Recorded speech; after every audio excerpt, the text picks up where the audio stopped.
Assalamualaikum warahmatullahi wabarakatuh.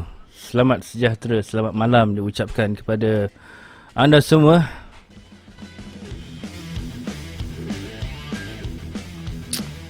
Yang sudi bersama-sama dengan saya, Mr. PJM, pada malam ini. Untuk kita berborak santai. Santai ke tak santai? Berborak agak emosi jugalah malam ni kot. Kita nak bercerita tentang apa? Tentang acara Elimination Chamber, kamar penyingkiran yang berlangsung pagi tadi di saluran WWE Network.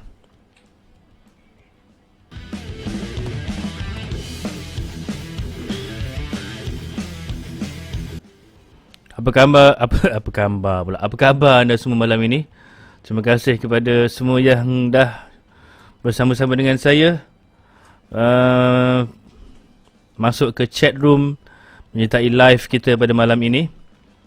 Untuk rekod ini adalah kali kedua kita bersiaran secara live pada episod pertama hari itu selepas acara Royal Rumble, dan ini episod yang kedua. Okey, saya nak mengalu-alukan dulu kedatangan rakan-rakan kita yang dah bersama-sama pada malam ini. Antaranya saudara Said Al-Idrus, terima kasih. Waalaikumsalam. Said Syazwan Nawawi, waalaikumsalam. Arif Aiman Rizwan, kita ada Encik Ismet, waalaikumsalam. Farid Mustafa, Amirul.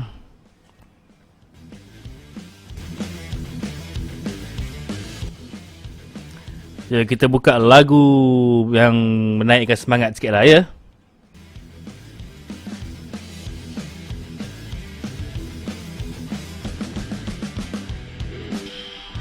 Okey, kepada anda yang belum lagi selesai menonton Elimination Chamber, saya harap anda relax dulu, jangan join dulu. Kalau nak join tu intai-intai sikit tak apalah.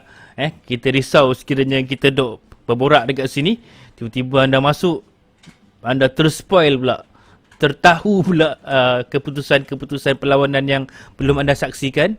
Jadi untuk mengelakkan anda memban kami, jadi relax dulu jadi kita akan fokus kepada beberapa perlawanan yang berlangsung di acara Elimination Chamber, untuk kita terus menganalisis dan membuat sedikit orang kata apa, bedah lah terhadap apa yang berlangsung pagi tadi. HN Zulkifli, waalaikumsalam Ustaz, terima kasih. Zurin Muhammad, okey, terima kasih. Ramai yang dah masuk, 16 orang pada ketika ini, alhamdulillah.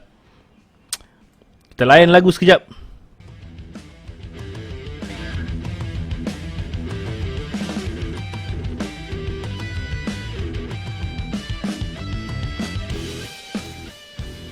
Live di mana? Live di rumah Farid, macam biasa. Saya usahakan untuk melakukan sesi sembang gusti ni lah setiap kali habis pay-per-view. Tapi saya tak dapat janji untuk saya dapat melakukannya untuk edisi akan datang, kerana mungkin untuk sebulan 2 akan datang ni saya outstation, saya terpaksa pergi ke offshore. Jadi insyaAllah nanti kalau ada saja masa-masa, sebaik saja saya balik nanti, kita akan cuba untuk konsistenkan edisi Sembang Gusti ini. Baik, kita teruslah berbicara tentang apa yang berlaku di acara Elimination Chamber pagi tadi. Okey, untuk rekod pagi tadi kita telah menyaksikan satu pay-per-view yang menampilkan 1, 2, 3, 4, 5 perlawanan Secara dasarnya acara Elimination Chamber tahun ini agak singkat. Ia berdurasi sekitar 2 jam setengah aja kalau kita tengok pada timeline tu. Macam belum puas tengok dah habis. Kan? Dah lama kita tak tengok pay-per-view yang macam ni, yang belum puas menontonnya tiba-tiba habis. Biasanya kita dah tertidur, bangun balik tak habis-habis lagi kan. Jadi itu yang membezakan. Saya rasa menarik lah, biar orang akan rasa nak lagi. Jadi syabas kepada WWE. Jadi saya minta apakah yang anda rasa acara pada hari ini, okey ke tidak, ke tak puas hati. Memang pada asalnya Elimination Chamber tahun ni saya macam tak berapa ambil tahu sangat lah kot, pasal yelah dia just macam filler dalam nak menuju ke WrestleMania. Tapi tak sangka banyak perkara plot twist berlaku pada edisi kali ini yang tidak terjangka. Jadi satu yang sangat menarik lah acara Elimination Chamber pada kali ini. Ya betul, lagi pendek daripada WWE Raw. Betul. Raw tu memang kadang saya skip pun, tak tengok pun, kadang tengok highlight aja. Jadi kita akan terus menelusuri setiap satu perlawanan. Di samping itu saya akan membaca juga komen-komen yang anda berikan. Sebelum saya bermula ni, saya nak beritahu sebenarnya ini saya bersiaran menggunakan Streamlabs. Sebelum ni saya gunakan OBS Studio tu. Entah macam mana, daripada tengah hari tadi saya duk godek-godek, ada masalah. Bila nak stream je dia terus hang. Sampaikan saya terpaksa minta tolong kawan saya lah nak tengok kan. Dah tengah-tengah minta tolong tu pun tiba-tiba hang lagi. Terpaksa padam ke komputer. Onkan balik. Dah sila-sila saya cuba install Streamlabs OBS. Nampaknya lebih menarik dan lebih mudah digunakan. Baik, kita terus ke senarai perlawanan yang berlangsung. Baik, perlawanan yang berlangsung di acara kick-off Elimination Chamber pagi tadi melibatkan 4 individu bagi menentukan ataupun nak merebut slot sebagai peserta ketiga dalam perebutan kejuaraan Amerika Syarikat WWE yang disandang oleh Bobby Lashley. So kita ada Elias, kita ada Mustafa Ali, kita ada Ricochet dan juga John Morrison. Sebuah perlawanan yang saya rasa kalau letak di main event tu lagi, bukan main event lah, di acara utama tu lebih bagus lah, kerana perlawanan ini menampilkan beberapa high flyers yang memang hebat macam Mustafa Ali dan juga Ricochet, termasuk John Morrison sendiri. Dan berapa lama dah kita tak tengok John Morrison beraksi yang betul-betul macam ni. Selama ini beliau hanya menjadi pak lawak dan juga pak pacak kepada Miz saja, mengekor Miz ke sana ke sini. Dan kali ini kita dapat menyaksikan potensi sebenar beliau yang telah lama tersimpan. Jadi banyak aksi yang beliau tonjolkan yang menarik dalam perlawanan ini. Baik. Okey, macam biasa Mustafa Ali menggunakan Retribution sebagai mengenakan Ricochet, yang saya rasa mereka dalam usaha juga untuk menarik Ricochet menyertai mereka. Saban minggu Ricochet asyik terkena je kan. Tapi saya rasa macam ada apa orang kata bau-bau bacang, bukan bau bacang lah, ada macam ada hint-hint macam Ricochet akhirnya mungkin akan menyertai juga Retribution ini kan. Tengok gayanya ni. Yalah, mungkin pasal dah penat asyik terkena je di setiap minggu. Baik. Tapi itulah. Dan akhirnya gangguan daripada Retribution itu memakan tuan apabila akhirnya Mustafa Ali dipin oleh John Morrison secara roll up macam ni. Kesian kepada Mustafa Ali. Tapi sepatutnya Retribution ni dia belum nampak lagi dia punya kekuatan faction ni. Dia lebih macam, orang kata apa, macam faction yang tak boleh dipandang serius lah kan. Jadi tak berapa membantu sangat Ali kan dalam usaha Ali beberapa bulan kebelakangan ini untuk naik ke peringkat seterusnya. Betul, Ricochet menggantikan Mustafa Ali sebagai ketua Retribution tak mustahil, ataupun bergandengan bersama. Memang cantik sebenarnya kalau Ricochet bergabung dengan Mustafa membentuk satu pasukan tag team. Memang power lah kan. Since Ricochet pun sekarang macam tak berapa ada hala tuju di WWE. Bau bacang. Itulah tersilap tersasul. Dan kita menyaksikan Morrison tersenyum girang apabila setelah sekian lama tidak memenangi sebarang perlawanan, akhirnya beliau menang besar pada malam ini. Baik, kita terus masuk ke acara utama dalam perlawanan bagi menentukan pencabar utama kejuaraan WWE Universal untuk jenama SmackDown, dan ini merupakan salah seorang peserta favourite yang dirasakan ataupun ramai orang betting nama beliau lah sebagai pemenang dalam perlawanan ini. Semenjak beberapa minggu kebelakangan ini kita nampak memang WWE cuba untuk push semula Cesaro. Beliau telah memenangi banyak perlawanan di SmackDown dan dikatakan sebagai antara prospek untuk menjadi pencabar seterusnya lah. Tapi sayang sekali nampaknya Cesaro kurang bernasib baik pada acara kali ini. Tak apa, nanti kita cerita lagi. Baik, ini antara momen-momen yang menarik dalam perlawanan ini. Kalau kita tengok di Elimination Chamber cage ni yang baru ni, kita ada lapik di apa nama, di lantai ni. Kalau kita tengok Elimination Chamber masa batch-batch awal dulu kan, memang dia besi semata-mata kan. Jadi kalau siapa-siapa yang terhempas tu memang melelas lah badan kan. Tapi dah semenjak daripada tahun 2015 nampak macam dah semakin soft, dah tak seganas dulu lah Elimination Chamber ni.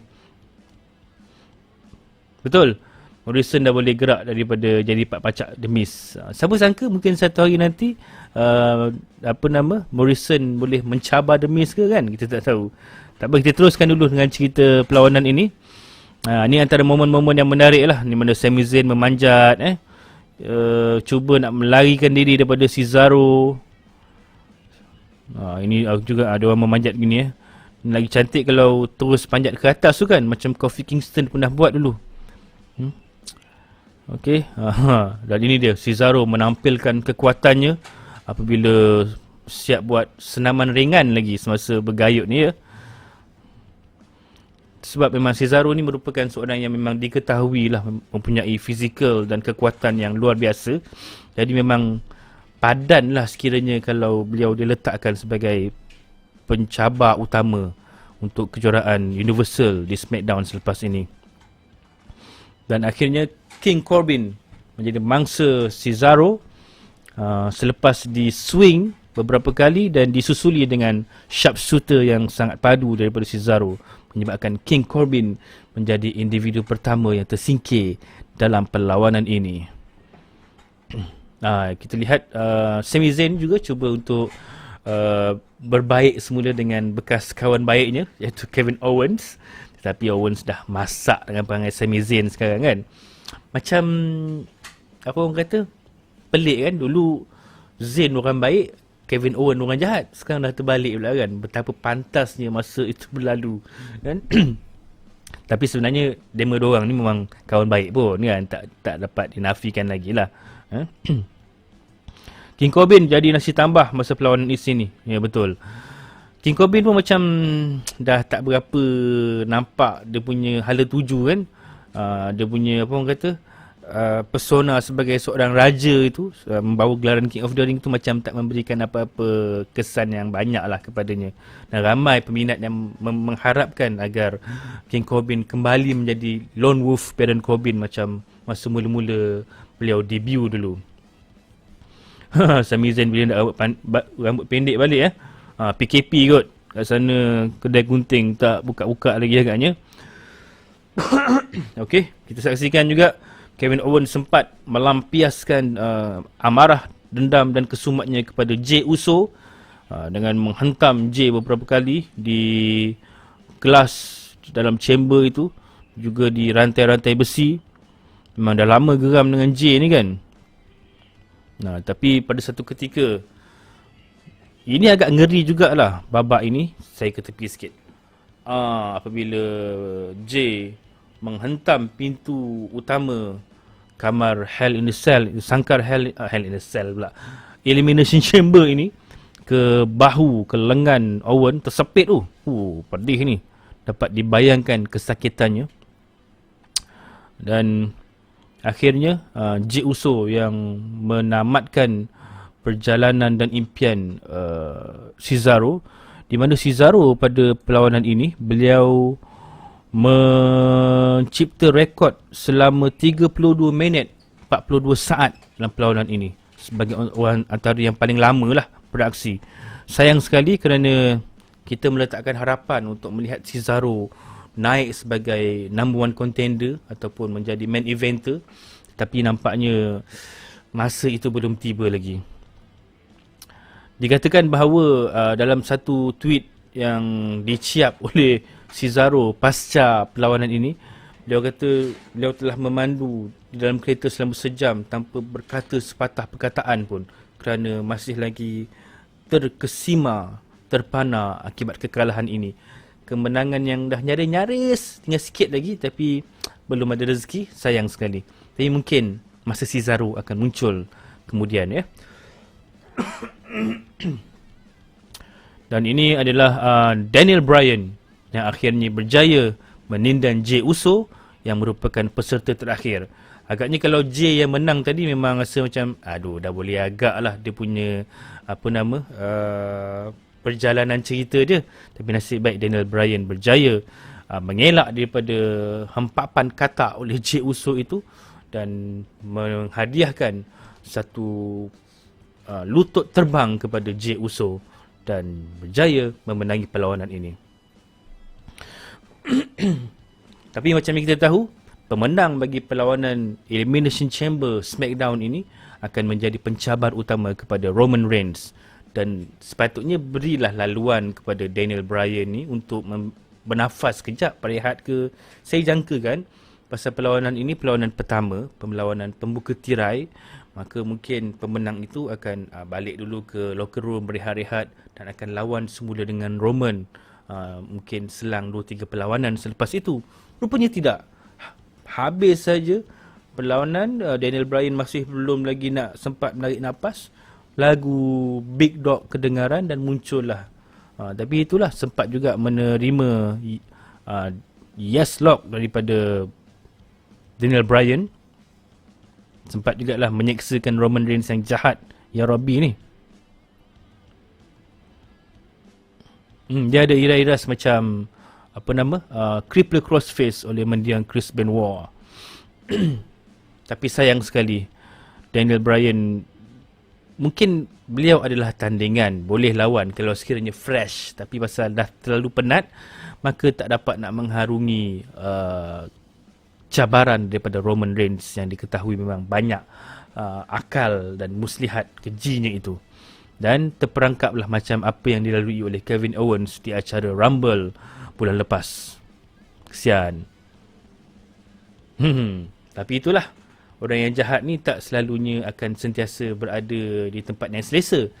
Tanpa disangka-sangka, ketika sedap-sedap sedang meraihkan kemenangannya yang kurang bermaruah ke atas Daniel Bryan itu, Roman telah menerima satu hadiah daripada juara ataupun pemenang acara Royal Rumble bulan lepas, iaitu Edge. Satu spear yang padu oleh Edge, entah dari mana tiba-tiba muncul dan terperosok ke perut Roman Reigns. Dan ia sekaligus memberikan isyarat bahawa setelah hampir sebulan berteka-teki, Edge akhirnya memilih Roman Reigns sebagai individu yang akan dicabarnya di acara kemuncak WrestleMania pada April depan. Tu dah siap ada keluar api apa semua tu, keluar pyro dan sebagainya, meraihkan jawapan yang diberikan oleh Edge itu. Menarik juga kerana ramai yang menjangkakan bahawa Edge akan memilih Drew McIntyre, tetapi sebaliknya memilih Roman Reigns. Jadi dengan pengesahan bahawa Edge akan mencabar Roman Reigns di acara WrestleMania nanti, terus menutup cakap-cakap yang mengatakan Roman Reigns akan menerima cabaran daripada The Rock untuk merebut kejuaraan Universal. Mungkin perlawanan antara Roman dan The Rock itu akan mengambil tempat, tetapi barangkali ianya akan ditunda ke WrestleMania yang akan datang. Mungkin di WrestleMania 37 nanti, sempena WrestleMania in Hollywood, 37 ke 38. Betul, Edge, Master of Manipulator. Sesuatu yang menarik kerana Roman memang dah jahat sekarang, dan Edge juga, walaupun beliau seorang yang berwatak baik, tetapi gelaran Ultimate Opportunist itu memungkinkan segalanya. Jadi mungkin Roman tidak boleh terlalu selesa untuk menerima tentangan daripada bintang veteran ini, dan mungkin terpaksa menggunakan bantuan daripada sepupu sepapatnya yang ada. Bu Roman. Tapi memang nampak kejahatan Roman sekarang memang semakin orang kata membuak-buak, menuah-nuah, orang cakap kan. Memang geram tengok Roman sekarang kan.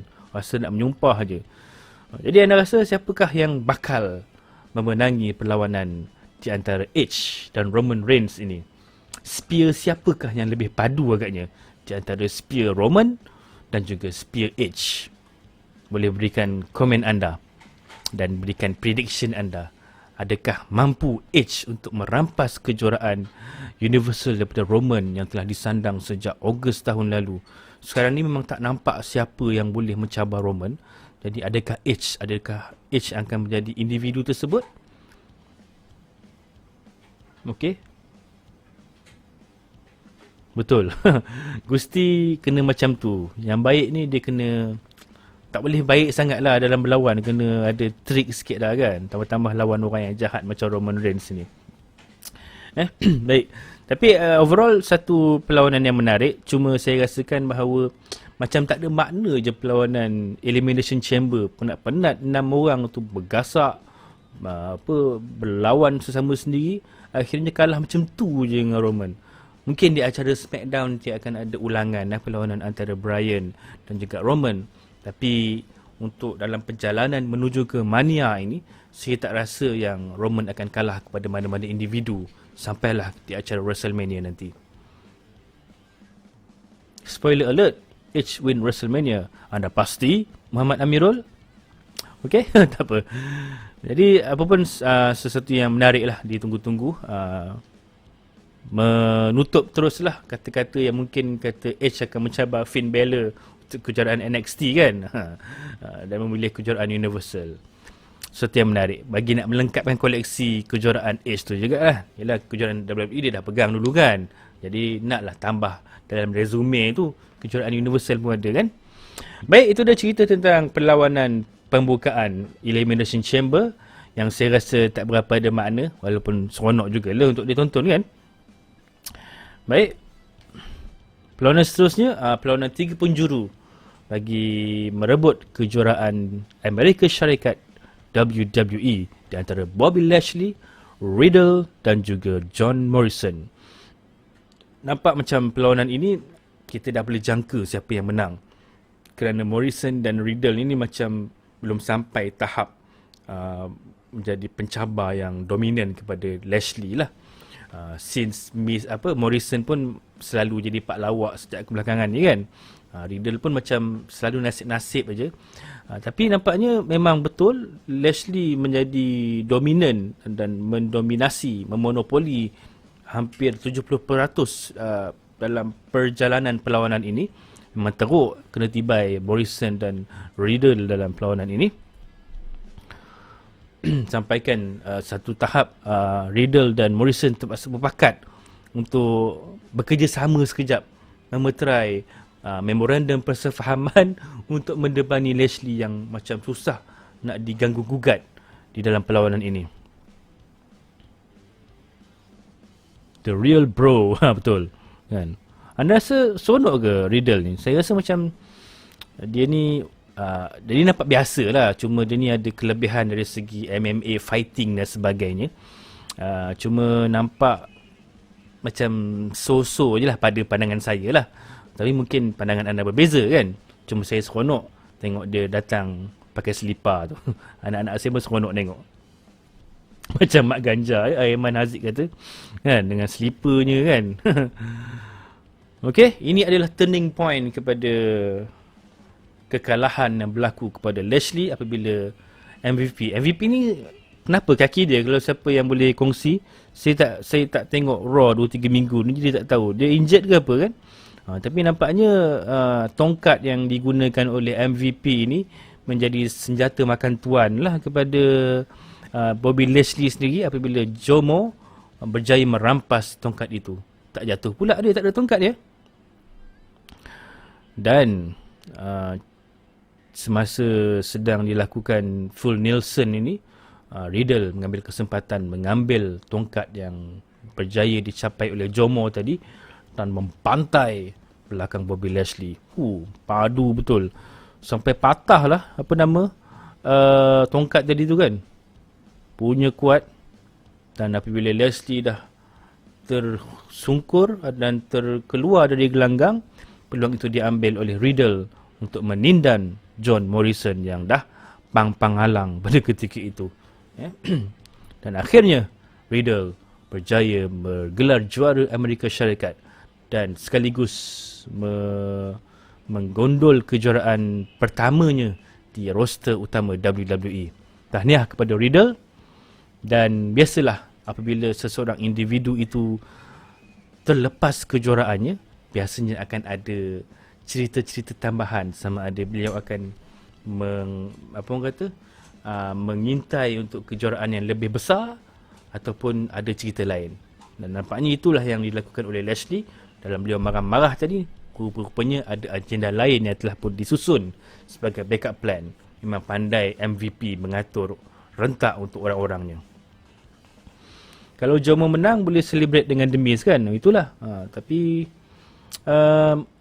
mungkin Riddle dah jadi juara ni, akan ada peluang untuk John Morrison pula merebut kejuaraan ini pada masa akan datang. Tak mustahil untuk John Morrison kembali bergelar seorang juara. Tahniah kepada Riddle.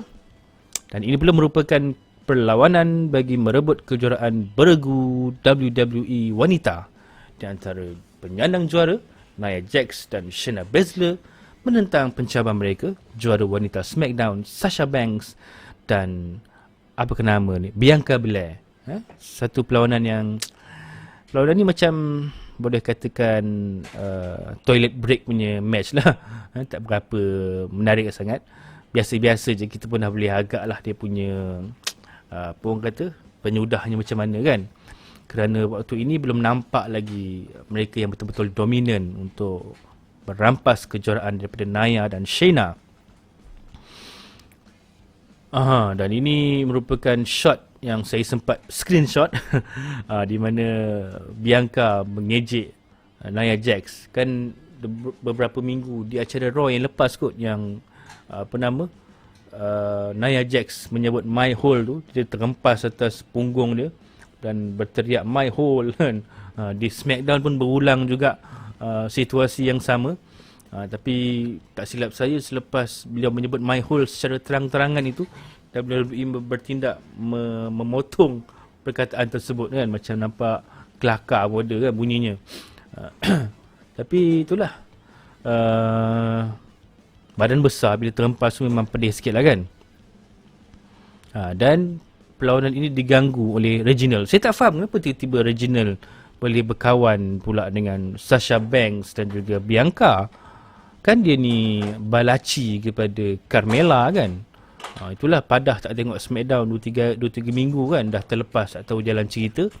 Tapi nampak macam ada usaha untuk Reginald berbaik-baik dengan Sasha dan Bianca ni lah. Suka Montesford tengok rumah kan. Tapi memang gagah perkasa Bianca Belair ni. Tadi pun nyaris dia berjaya angkat Nia Jax tu kan. Pungkok suka no Al-Khatab. Dan ini adalah gerakan penyata bank yang berjaya dikenakan ke atas Nia Jax oleh Sasha, dan nyaris Nia nak tap akibat daripada kesakitan yang dialami oleh gerakan penyata bank ni, bank statement. Tapi oleh kerana diganggu oleh Reginald yang mencampak botol wine ke dalam gelanggang, dan pengadil pun marah kenapa tiba-tiba ada botol wine dalam gelanggang, dan kesempatan itu diambil oleh Nia Jax untuk melakukan Samoan drop ke atas Sasha dan menindan Sasha. Lalu kempunanlah kedua-dua pasangan ini. Dan kesalahan itu memang patutlah diberikan kepada Mamat Reginald ni kan, mengganggu gugat perlawanan orang. Elok je lah duduk dengan Carmella tu kan, kenapa nak ganggu orang lain pula? Ke memang beliau diupah oleh Carmella untuk merenggangkan hubungan antara Bianca dan Sasha? Tapi saya rasa memang Sasha dan Bianca akan berseteru juga nanti kan. Bianca juara pemenang Rumble lagi tu, jadi mesti akan mencabar Sasha tak lama lagi. Perkasakan bahasa Melayu kita InsyaAllah saya cuba tapi tak boleh skema sangat, nanti orang bosan. Rasa macam perlawanan ini berakhir secara anti-climax. Itulah kan, macam tu saya kata tadi, dia macam filler match lah, nak mengisi kekosongan. Ada cakap-cakap yang mengatakan Nia dan juga Shayna akan terus mempertahankan kejuaraan beregu wanita ini, dan akhirnya akan mempertaruhkan kejuaraan tersebut di acara Mania nanti menentang pasangan Dakota Kai dan juga Raquel Gonzalez dari NXT. Tak tahu sama ada ia akan menjadi kenyataan ataupun tidak, tapi tidak mustahil kerana tengokkan roster Raw dan SmackDown macam tak ada mana-mana pasangan yang betul-betul ada keserasian dan chemistry untuk menjadi pencabar yang kuat. Jadi apalah salahnya berikan peluang tersebut kepada budak-budak NXT kan, mesti lebih mengujakan untuk kita tonton. Marah si Corey Graves ya. Itulah tu. Baik. Kita beralih pula kepada perlawanan main event bagi merebut kejuaraan WWE, di mana perlawanan ini melibatkan kesemua bekas juara-juara WWE. Kita ada Randy Orton, kita ada Jeff Hardy, kita ada Kofi Kingston, kita ada siapa lagi? Apakah nama? Sheamus. Kita ada lagi saya tertinggal Drew McIntyre tentulah kan. Dan mereka bertarung. AJ Styles, astagfirullahalazim, kenapa saya boleh terlupa individu yang sangat penting ini, AJ Styles. Jadi semuanya bekas juara WWE. Dan tak sangka perlawanan ini menyaksikan Orton tewas menjadi orang pertama yang tersingkir, di mana Orton, kalau tengok pada statistik ini, Orton tewas pada minit ke-8 oleh Kofi Kingston. 8 minit 53 saat. Jadi rasa macam terkejut juga. Sampaikan Orton juga macam memberikan hint yang beliau tidak berpuas hati dengan booking komiti pada kali ini, kerana orang menjangkakan akan ada kemunculan The Fiend daripada bawah gelanggang, contohnya menarik kaki Orton masuk ke dalam ke kan. Jadi nampak lebih bermaruah lah kekalahan Orton. Ini kalah secara roll up aja dengan Kofi Kingston. Apa jadah kan? Macam tu. Jadi macam tak cantik sangat lah dia punya booking. Gitu-gitu je Orton kena pin. Jadi macam aduh, kalau kena pin tu dengan cara finishing move ke apa, tak apa kan, ni roll up macam itu je. Aduh. Dan mengamuklah Orton, menyebabkan ramailah yang kena RKO. Dan kesempatan ini telah pun diambil. Nampaknya macam ramai dah KO akibat gerakan RKO entah dari mana itu. Dan AJ Styles melalui orang suruhannya Omos telah pun bertindak keluar awal daripada kurungannya, dengan Omos menarik fiberglass. Fiberglass ke apa ni? Ke plastik kan? Nampak sangat macam dah tak berapa ganas lah sangka Elimination Chamber pada hari ini berbanding semula-mula dulu kan. Ini boleh cabut tinggi tu je. Aduh kan. Tak ada, orang kata, security tu tak berapa kukuh lah dalam sangka yang baru ni kan. Tapi itulah, ia diambil kesempatan untuk AJ keluar awal kerana merasakan peluangnya untuk menindan mereka-mereka yang telah di RKO itu. Dan akhirnya Kofi, Jeff Hardy, Sheamus semua tersingkir, dan tinggallah AJ dan Drew McIntyre.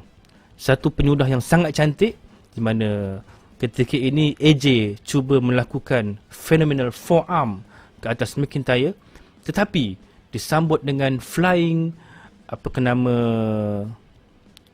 Claymore. Flying Claymore daripada Drew McIntyre tepat ke muka AJ Styles. Satu penyudah yang cantik. Sorry kalau gambar tu blur sikit, saya screenshot daripada video. Tapi memang cantik lah gerakan tersebut. Dan akhirnya tewaslah AJ Styles di tangan Drew McIntyre. Kita dah boleh agak dah memang Drew akan menang lah. Selepas Orton tersingkir awal, kita tak rasakan sama ada Jeff Hardy atau Kofi Kingston dan juga Sheamus. Mungkin kalau ada perseteruan itu, mungkin bukan mungkin bukan boleh diselesaikan di sinilah, mungkin dibawa ke acara-acara akan datang. Tapi menyaksikan akhirnya Drew McIntyre berjaya mempertahankan kejuaraannya. Tetapi sebelum sempat beliau meraihkan kemenangannya itu, tiba-tiba muncul Bobby Lashley yang melakukan full Nelson ke atas Drew McIntyre. Agak pelik juga kerana sebelum itu ada macam sekali lalu nampak MVP dan The Miz berbisik-bisik. Jadi mungkin ada pakatan di situ.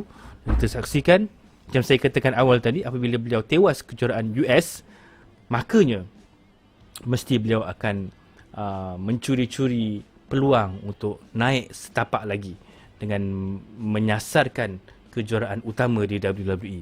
Dan itulah yang cuba Bobby Lashley lakukan. Teruk jugalah Drew McIntyre kena ala-ala Master Lock ni kan. Dan seperti yang kita agak, muncullah Encik duit di dalam bank.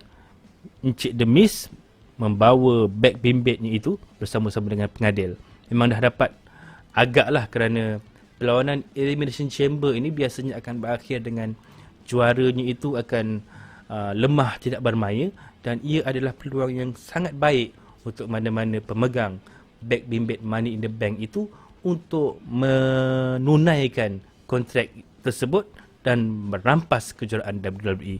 Itulah yang dilakukan oleh The Miz seperti mana 10 tahun yang lalu masa tu beliau buat kepada Randy Orton, tapi kali ini Drew McIntyre pula menjadi sasarannya. Pada fasa mula-mula tu DDT dilakukan tapi berjaya di counter oleh Drew McIntyre, tetapi gerakan kedua Skull Crushing Finale berjaya dilakukan, dilancarkan ke atas Drew dan akhirnya tewaslah Drew McIntyre. Berakhirlah reignnya selama beberapa tahun, beberapa bulan ini sebagai juara. Tapi kira okey lah kan, dah lama juga Drew McIntyre pegang kejuaraan ini. Kalau kata lama sikit mungkin akan menimbulkan rasa jelak dan bosan di kalangan WWE Universe. Okay. Kata kawan kita ni ada tonton satu video, katanya MVP dah beri amaran kepada Drew semasa Drew memegang kejuaraan WWE pada Mei 2020 lalu.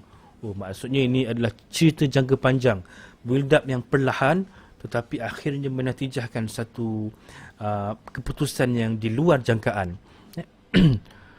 Akhirnya The Miz berjaya bergelar juara WWE buat kali kedua selepas 10 tahun dengan cara yang sama, menggunakan kontrak Money in the Bank. Pada asalnya selepas Miz menang ataupun berjaya merampas beg bimbit MITB itu daripada Otis, saya rasakan macam tak ada harapan kot The Miz nak jadi juara balik. Tetapi tak sangka selepas beliau hari itu terlepas sekali tapi dipulangkan semula, akhirnya kejuaraan itu berjaya juga dipegang oleh The Miz. Sampaikan ramai juga di Twitter yang tweet Angry Miz Girl, gadis yang ada muka marah masa Miz menang masa mula-mula tahun 2011 dulu kan. Dan nampaknya Angry Miz Girl itu ada catatan di dirt sheet di Twitter mengucapkan tahniah kepada The Miz kerana berkata The Miz sebenarnya adalah orang yang baik. Jadi beliau rasa seronok dan tumpang banggalah di atas kejayaan The Miz berjaya menggondol semula kejuaraan WWE selepas 10 tahun. Siapa sangka kan, semenjak beberapa tahun kebelakangan ini The Miz macam tak ada hala tuju, jadi pak lawak dan sebagainya, akhirnya berjaya menjadi individu teratas di jenama Raw. Tapi macam yang kita tahu, ia adalah hasil air tangan daripada Bobby Lashley kan. Jadi apakah orang kata apa, lanjutan daripada kemenangan The Miz ini? Adakah Drew McIntyre akan senyap saja? Adakah Bobby Lashley dan juga MVP ada strategi lain? Mungkin Bobby Lashley nak one on one dengan Drew McIntyre secara satu lawan satu, mungkin agak sukar nak rampas kejuaraan itu. Tapi apabila kejuaraan itu bertukar tangan kepada The Miz, mungkin lebih memudahkan kerja Bobby Lashley untuk merampas kejuaraan itu. Dan mungkin apabila Lashley berjaya merampas kejuaraan daripada The Miz, dan di WrestleMania nanti kita dapat saksikan Bobby Lashley dan Drew McIntyre bertemu semula bagi merebut kejuaraan ini. Itu jangkaan saya lah. Syafiq Hamid kata bagus dapat juara baru, Riddle US dan Miz WWE Championship. Kalau tak bosan juga asyik still champion je tiap-tiap kali PPV. Betul. Kalau asyik orang yang sama je memegang kejuaraan, tak nampak variasinya. Dan perlawanan yang akan dipersembahkan pun nanti sama je kan. Jadi elok ada muka-muka baharu. Getik lah The Miz ni. Kan? Tapi Miz ni baik. Saya memang karakter dia dalam TV ni memang menjengkelkan kan. Tapi secara peribadi selepas beberapa kali berjumpa depan mata dengan Miz ni, beliau memang seorang yang memang best lah. Even dulu masa saya dapat interview dia di Singapore semasa acara WWE Live in Singapore, nak bergambar tu beliau siap offer lagi kepada rakan-rakan wartawan yang ada di situ, don't you want to hold my belt? Kan kita memang nunggu je kan nak pegang, bukan kata nak ajak bergambar, dapat pegang pun jadilah kan belt Intercontinental tu. Tapi beliau sendiri yang mengoffer kan, siap ajak bergambar dan sebagainya. Memang beliau ni real person, memang seorang yang friendly lah. Jadi apabila mengenangkan kebaikannya di luar karakter itu, jadi saya macam pejam mata lah kemenangan pada kali ini. Tapi saya tak rasa yang reign The Miz pada kali ini akan bertahan lama lah. Mungkin 2-3 minggu, mungkin esok dah terlepas, kita tak tahu. Kena tunggu Raw esok apa yang bakal terjadi kepada The Miz. The Miz makan durian, dan jangan lupa The Miz juga makan pisang goreng bercicahkan aiskrim. Tak pernah dibuat orang makan aiskrim dengan goreng pisang. Kan? Seronok lah kan? Tak silap ada video Miz makan pisang goreng ni di YouTube. Peminat Gusti Malaysia di YouTube. Dah lama dah saya upload video tersebut. Tak silap dah ratus ribu views jugalah video tu kan. Memang seronok lah. Sampaikan di ruangan komen tu orang duk bergaduh tentang perkataan pisang goreng ke goreng pisang kan. Saya biarkan lantak lah korang nak gaduh lah kan. Orang cerita pasal The Miz, orang bergaduh pasal goreng pisang dan pisang goreng. Biarkan lantak dema kan. Jadi apa pun, tahniah kepada The Miz kerana berjaya memegang kejuaraan WWE. Tak kisahlah beliau pegang tu sebulan ke, setahun ke. Yang penting namanya dah telah tercatat dalam rekod berjaya bergelar juara WWE sebanyak 2 kali. Even Kane dulu pun menang kejuaraan WWE sehari je kan, tapi masih tetap terpahat dalam resumenya juara WWE. Jadi itulah tahniahlah kepada The Miz. Walaupun kita suka ataupun tidak, tetapi kita tidak boleh menafikan yang The Miz merupakan seorang yang memang committed di dalam tugasnya sebagai bintang WWE. Kita tengok, ada tak The Miz ni cuti lama? Ada tak beliau miss sampai berbulan-bulan? Tak ada kan? Dan beliau juga antara individu yang jarang injured. Sampaikan saya pernah tanya dalam satu interview yang sama tu, saya tanya, why you kenapa awak jarang injured Orang lain sekejap cedera lutut lah, cedera bahu lah, sekejap kena berehat 2-3 bulan lah, ada yang makan tahun lah. Miz kata beliau bergusti tu dengan cara selamat lah. Tu pasal jarang kita tengok The Miz buat aksi-aksi berbahaya dan sebagainya, kerana dia nak memastikan keselamatan diri dan juga lawannya di dalam gelanggang. Sebab tu kita tengok jarang The Miz ni orang kata cedera. Daripada tahun 2006-2007 dulu beliau join sampai sekarang tetap terus aktif bergusti saban minggu. Kalau ada pun bercuti, cuti tahun je lah kot. Orang kata ataupun cuti nak buat syuting penggambaran filem dan sebagainya. Jadi komitmen dan dedikasi serta disiplin The Miz ni memang wajar meletakkan beliau sebagai juara di WWE. Shen durian takkan ku lupa di Paradigm Mall. Betul kan? Alright. Siapa yang tak suka The Miz menang, boleh nyatakan di ruangan komen. Kan? Tak apa, kita terbuka. Kan? Miz memang orang jahat. Bukan orang jahat, memang karakter jahat. Memang wajar beliau dibenci dan dicemoh. Kan? Jadi tak ada masalah untuk anda meluahkan rasa tak puas hati. Kenapa The Miz menang? Kan? Kenapa Drew tak mempertahankan kejuaraan? Kan? Memang nampak muka The Miz semua memang muka yang menggeramkan pun kan. Alright. Jadi tahniahlah kepada The Miz di atas kemenangan pada hari ini. Dan kemenangan ini memberikan satu isyarat supaya kita menonton Raw esok, nak tengok apa kesudahan ataupun nasib The Miz pada hari esok. Adakah akan menerima full Nelson daripada Lashley pula, ataupun Claymore daripada Drew McIntyre. Baik, itu dia. Kita dah selesai menganalisis setiap perlawanan yang berlangsung di acara Elimination Chamber pada hari ini. Secara overallnya,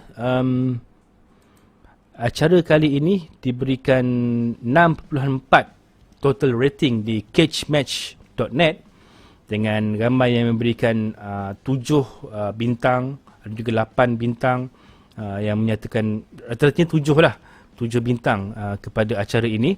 Dan satu acara average, singkat, padat, tetapi menghiburkan. Banyak plot twist, itu yang kita suka.